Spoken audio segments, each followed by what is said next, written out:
நாங்கள் எங்கே போயிட்டுருக்கோம் அப்படின்னா பார்த்தீங்க அப்படின்னா வந்து சின்னவனுக்கு வந்து ஃபீஸ் கட்டணும். இந்த வருஷம் வந்து 12th படிக்கிறான். சரி இன்னும் ஒரு 4-5 மாதத்தில் வந்து ஸ்கூல் வந்து முடிய போகுது அவனுக்கு. அதுக்கப்புறம் காலேஜ், அதனால் கையில் இருக்கப்போ கொஞ்சம் கொஞ்சமாக அப்படியே கட்டிடலாம் அப்படின்ட்டு முந்தானேத்தே போனோம். சரி ஸ்கூல் இல்லை, அதனால் திரும்பி வந்துட்டோம். சரி இப்போ கட்ட போகலாம் அப்படின்ட்டு தான் நாங்கள் வந்து போயிட்டுருக்குறோம். அப்பா கார் வாங்குறது பெருசு இல்லை, காரோட மெயின்டெனன்ஸ் செலவு தான் வந்து பயங்கரமாக வருது. என்ன அப்படின்னா நேற்று வந்து எஃப்சி எடுக்க போனோம். எஃப்சி தானே, கரெக்டு தானே?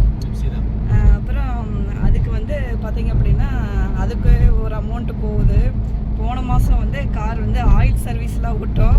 அதுக்கு பார்த்தீங்க அப்படின்னா ரவுண்டாக ஒரு 10 ரூபாயாட்ட போன மாதம் போயிடுச்சு. நேற்று வந்து அந்த இந்த மந்தோட வந்து டேட் முடியுது அப்படின்ட்டு வந்து நேற்று காலையிலேயே போயிட்டோம். நேற்று வந்து வீட்டுக்கு இன்சூரன்ஸ் வேறு தனியாக அது வேறு எடுத்தோம்.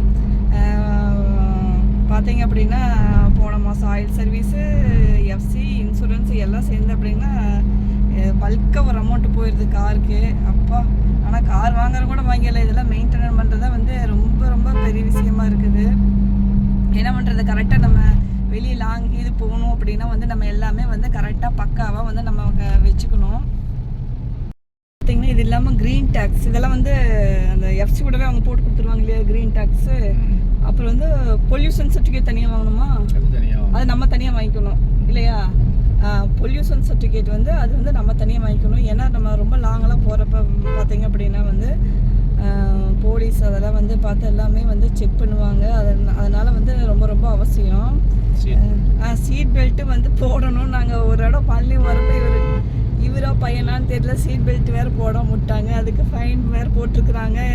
நேற்று தான் நம்ம பார்த்து சொன்னாங்க இல்லையா, ஃபைன் போட்டிருக்காங்க 100 ரூபாயா, 100 ரூபா வந்து ஃபைன் போட்டிருக்காங்க. அதை நேற்று பார்த்து சொன்னாங்க. அதனால் வந்து எல்லாமே நம்ம வந்து ப்ராப்பராக கரெக்டாக நடந்துக்கணும், ப்ராப்பராக வச்சுக்கணும்.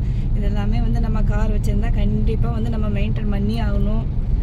அதுதான் ஃப்ரெண்ட்ஸ். பார்த்தீங்க அப்படின்னா வந்து நாங்கள் என் ஃப்ரெண்டு எல்லாருமே வந்து கும்பகோணம் தாண்டி திருநள்ளாரம் என்னமோ போனோம். அப்போ வந்து போலீஸ்காரங்க வந்து எல்லாம் வந்து ப்ராப்பராக வந்து செக் பண்ணிட்டு இருந்தாங்க. அப்போ வந்து எங்கள் காரை ஃபஸ்ட்டு போச்சு விட்டுட்டாங்க, பார்த்துட்டு விட்டாங்க.